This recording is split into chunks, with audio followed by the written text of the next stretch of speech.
नमक हराम की एपिसोड 3 में साफ साफ दिखा दिया गया है कि मुरीद की असल नीयत क्या है और उसकी प्लानिंग क्या है। क्यों उसने अस्मा को किडनैप किया, क्यों वो अमीन कुरैशी को बदनाम करना चाहता था।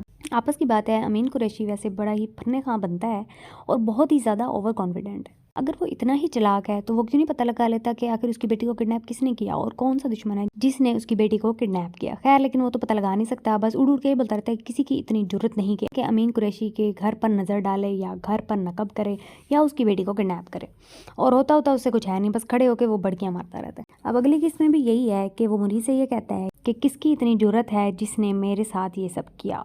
उसी रिपीट मोड पर वो लगा हुआ है।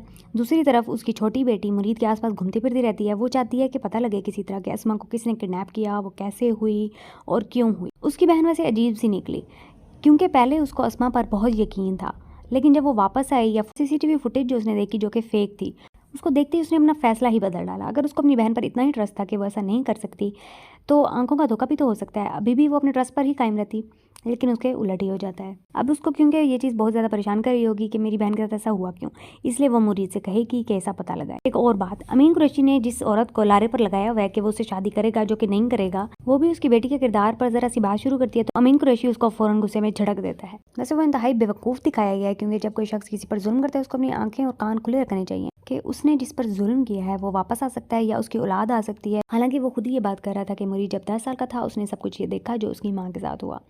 अब क्या उसको नहीं चाहिए था कि वो अटेंटिव रहता कि फिर से वो बदला ले सकता है, लेकिन वो आंखें कान सब कुछ बंद कर बैठा हुआ है और वहां तक पहुंच नहीं पा रहा कि इस सब के पीछे है कौन।